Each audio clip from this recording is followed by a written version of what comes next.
So first of all, just to set the context of what I'm going to say, it's based on work with postgraduate research and postgraduate taught students. It's in the area of science, and my underlying motivation for doing this is really, my purpose is to explore our EAP knowledge base, to consider where we are, what we know, and how we can move forward. So with that as a context, I would like to look at definitions of voice, and we've had a number of those today. Mine will be short, and we'll draw on some of the work that's gone before. What happens in our classroom? So I want to very briefly discuss how my experiences of materials and working in the classroom with voice. What we can do with the knowledge that we've got, with the theoretical knowledge that we've got, with the language that we've got, what we can do, what our students can do, what might we want to do differently, if anything, and finally address that question of ownership of voice in our classrooms. I don't have an answer for that, but I think really our discussion there could be very potentially really interesting. So people have talked a lot about voice today. We've had some really excellent definitions. Jingyan and Irina talked a lot about it in terms of a framework for exploring citation practices. And I think Klaus in the last talk gave some good and very thorough theoretical and linguistic definitions of it. So I want to pick out a couple of points here because I think they're very relevant to the classroom. And the first is this connection between evaluation and interpersonal meaning. So it's, I think, fairly clear to see why voice would be connected to evaluation, because that's about personal judgment in a disciplinary specific context. It's about constructing a point of view and an argument, and it's about critiquing others' work within the context of teaching at PGR level, PGT level. And it's clearly, these are individual positions and choices, and you would expect a voice to be very clearly heard or seen there. There are wider questions beyond the text that relate to voice, and it's about the pressures and the social construction of voice, and how these questions of power and politics impact on the people in our classroom. And people like Benesh talking about critical EAP ask some very searching questions. So who sets up the requirements for text? Should these requirements be modified or fulfilled? And if anybody works with a department themselves, they will probably have practical experience of co-designing assignments, perhaps trying to shift a department towards modifying the way that they view the text, the assignments that they present. Other questions that Benesh asks are, what are the consequences of trying to change current conditions? So do our writers have to conform? What happens if they don't know and don't conform? What happens if they choose not to conform? And what's gained by conforming, and who gains, and what's lost? And these are questions that bring in the human being into the whole question of text production. And Leon Street, I think we're familiar with Leon Street, the question of one size fits all provision, adopting a skills perspective that relates academic literacy to students' own disciplinary needs, to the institution within which they work. Ivanic, our different writing selves, autobiographical, which is related to the life experiences, so that people have greater or lesser understanding of the conventions. Our discoursal self, the person who puts the text on the page and who produces the conventions that are expected. And self as author, personal beliefs that appear in the writing and that establishes as authoritative with an authorial presence that's reliable and that's trustworthy. So we think a lot about text, but I'm not sure that I always am aware in my EAP classroom of the personal pressures that operate in terms of voice and how voice is produced on the page.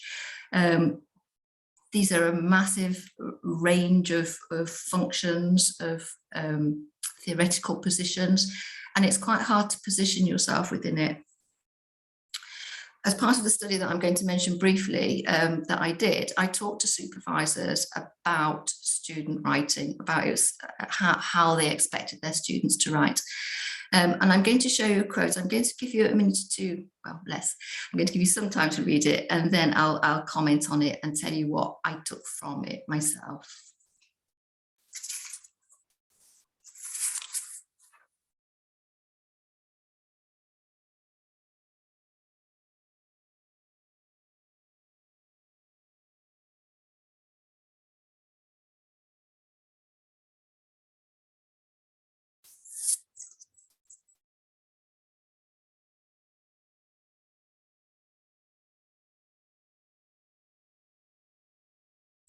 So there are a number of things here for me. First of all, this very strong sense of the cumulative impact of the choices that the writer makes, both non-textual and textual. So from researching the literature, making choices, selecting part of the literature, all of that is outside the text. The number of considerations that the writer needs to take into account. And I think there's a strong sense here from a departmental view that the writer needs to be present and recognizable, because the response needs to be an individual response. And I think this is important in terms of the authenticity of the student's work. So there are, though I think I often work with text and consider only the text and how it appears on the page, there are a massive number of considerations to take into account when we consider voice. So conclusions so far. I think in our last presentation, there was a general agreement that there is no clearly defined and agreed upon definition of voice. But the definition that I'm working with and that I work within is that it involves writer identity, it involves evaluation in terms of text, it's socially constructed, both in terms of the pressures that operate on the writer, power structures, political structures. And interestingly, and I think this came up in Ching and Irena's talk, it's also co-constructed by the reader, so that what you write is then interpreted by the reader, and it's that combination that creates your voice. You are not totally in control of it, nor is the reader, but it also heightens, I think, the emphasis there is on disciplinary norms, because you need to meet the disciplinary norms, produce what's expected, so that your writer responds in the way that you want them to do. It includes both textual and non-textual elements, and it's cumulative. Okay, so voice is a big question, and in many areas not that clearly defined. So what happens to us day to day? What happens in the EAP classroom? What resources have we got available to us to develop our students' expression of voice? Well, what about stance? We know that voice is a larger question, but textually on the page we have stance. And I really like this sentence that comes from Zach Lancaster, because he's managed to produce a sentence in which three aspects of stance, the three aspects, I would say, of stance are illustrated. So you've got, while that may be true, okay, so you've got an interaction with the reader, and this is what I think Hyland is referring to when he says that when we are interactional, we recognize uncertainties in the reader, we see them as a discourse participant, we guide them to interpretations. Okay, so this is a tentative statement allowing the reader to enter into the discussion, form a judgment. The second one shows clearly. This is epistemic stance, and it's the writer's perception of the truth, of the relationship between truth and the statement. And in this case, it's a very high certainty level. The writer agrees completely with this. And the final one is attitudinal, which is the writer expressing himself or herself here, in that it makes sense. It makes sense to me. I agree with this. I'm telling you what I feel. So we have stance as a resource. And what about hedging? Well, we also have hedging as a resource. And again, I see hedging as a subsection of stance. And it's described, I think, often in these ways: mitigation of claims and pragmatic caution, lack of commitment and open up dialogue, and this final one, comment on the truth value. And so I've divided them up myself as perhaps mitigation of claims and pragmatic caution could be seen as attitudinal. I am a modest student, and I am writing for you, and I'm being very careful because I don't want to presume. This opening up the dialogue, please come in and engage with my discussion. And the final one, which I don't see dealt with very often, certainly in the materials that I use or the commercial materials that I use, this comments on the writer's evaluation of the area that they're discussing. In the work that I do mostly, their evaluation of the research studies that they're commenting on for their writing. We also have referencing. So clearly we have referenced sentences, but we have a veril, we have unreferenced sentences. So if evaluation is clearly the writer's voice because they're stepping out and giving an opinion, a veril where the sentence isn't referenced is also very clearly textually an indication of what the writer themselves are saying rather than what they're reporting. So what happens to me in the classroom, and I don't know how far this is a shared experience, but I find that often in the materials that I look at, the materials I use, that I teach from, there is confusion between the terms. So I might get a definition that says something like, okay, as an academic writer, you're expected to state your own, you're expected to engage critically with the literature and state your own responses to what you've read. This is known as your voice, your position, or your claim. And so all of these terms are applied for me in a way that I don't find very helpful, because they're all conflated into kind of one general mass. Okay, so if it widens out sometimes it can be really narrow in the way that voices, the presentation of voice can be really narrow, both of the concept and the linguistic expression. So you might have a whole paragraph as an unreferenced sentence at the end. And the question there in that that the student is asked is, what sentence indicates voice? But if we see voice as cumulative, surely we're closing down a discussion that we really need to have. The reporting verb, recurring theme, that here's a list of reporting verb. Your choice of reporting verb indicates your voice. Now complete this gap fill. And how does it indicate your voice? What is happening here? Why is our discussion not wider? And the other thing that happens to me in the classroom is the sort of text that I use, that they're not, I don't think, relevant to students, and because they are some very competent native English writers' view of what students ought to be reading. So it's not authentic.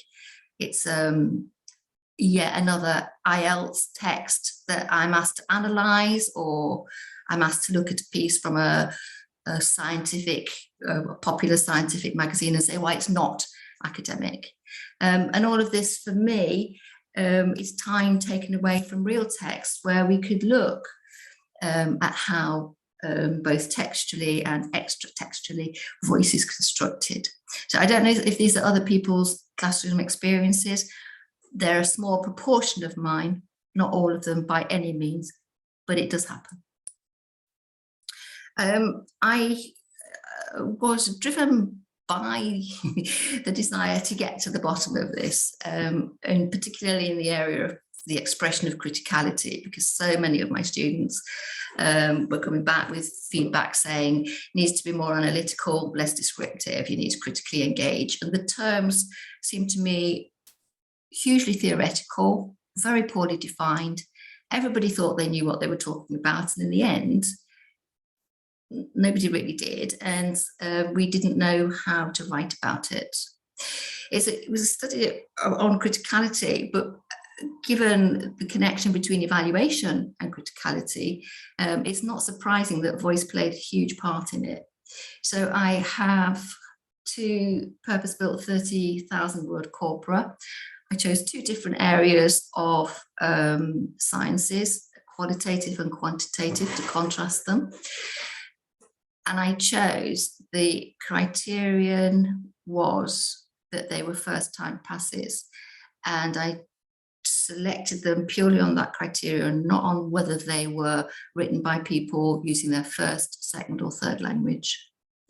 I carried out close textual analysis. I used a framework from biomedical sciences because I wanted to test these applied linguistic concepts that we use against the sort of needs of the students that I was working with. I wanted to see where the connection was, where our bridge was.